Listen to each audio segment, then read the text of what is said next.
पहला पार्ट है anatomy of flowering plant के बारे में। एनाटॉमी बेसिकली क्या होता है ना कि इसमें हम लोग इंटरनल स्ट्रक्चर के बारे में पढ़ते हैं कि अंदर से कैसा है, और जो प्लांट जो होता है उसका बेसिक यूनिट सेल होता है। सेल से टिश्यू बनता है, टिश्यू से ऑर्गन, ऑर्गन से ऑर्गन सिस्टम बनता है। ठीक है, टिश्यू के बारे में थोड़ा पढ़ लेते हैं। टिश्यू जो होता है वो ग्रुप ऑफ सेल से बना रहता है, और ये ग्रुप ऑफ सेल का common function and common origin होता है। ठीक है, अब ये जो तुम्हारा टिश्यू होता है ना, सेल डिवीजन के बेसिस पे दो तरीके का होता है। एक तो meristematic tissue and permanent tissue. Meristematic tissue जो होता है वो 3 तरीके का होता है।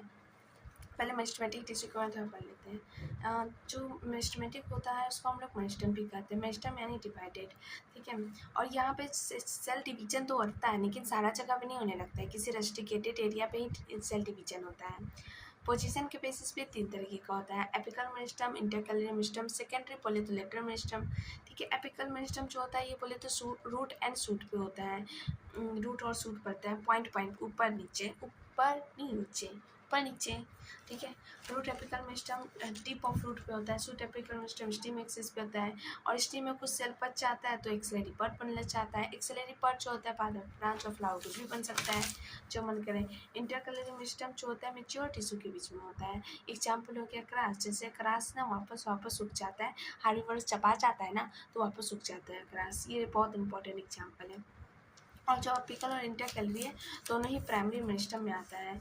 और ये जो तुम्हारा एपिकल मेरिस्टम है ये 3 चीज़ बनाता है, dermal tissue, ground tissue and vascular tissue. TGV dermal tissue, ground tissue, vascular tissue. Secondary बोले तो लेटरल मेरिस्टम जो होता है ये प्राइमरी मेरिस्टम के बाद होता है और ये मैच्योर रीजन में होता है। यहाँ पे जो हरा अलग कलर का स्टीम होता है ना वो लकड़ी बनने लगता है, ऊट एक्सिस आ जाता है इसमें। इसका एग्जाम्पल हो जाएगा फेसिकुलर, वेसिकुलर कैम्पियम, इंटरफेसिकुलर कैम्पियम, कोर कैम्पियम। ये जो होता है ये रिस्पॉन्सिबल होता है जिसकी वजह से सेकेंडरी टिश्यू बनता है तुम्हारा। नेक्स्ट है तुम्हारा परमानेंट एंड परमानेंट बोले तो मैच्योर टिश्यू के बारे में थोड़ा और जानते हैं।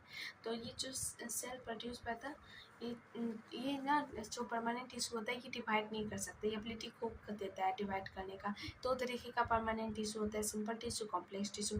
सिंपल टिश्यू में जो होता है सेम टाइप का सेल से पूरा स्ट्रक्चर बना हुआ रहता है, और ये तुम्हारा 3 टाइप का होता है, पेरेन्काइमा, कोलेनकाइमा, स्क्लेरेन्काइमा। पेरेन्काइमा जो होता है अधिकतर ऑर्गन जो होता है वो पेरेन्काइमा से ही बना हुआ रहता है। ठीक है, ये जो पेरेन्काइमा होता है आइसोडायमेट्रिक होता है, ये स्फीरिकल हो सकता है, ओवल हो सकता है, राउंड हो सकता है। इसका जो वाल है वो बना रहता है सेलुलोज से, और इसके अंदर ना स्मॉल इंटरसेलुलर स्पेस होता है बहुत छोटा छोटा। इसका तीन फंक्शन होता है, फोटोसिंथेसिस, स्टोरेज एंड सिक्रेशन।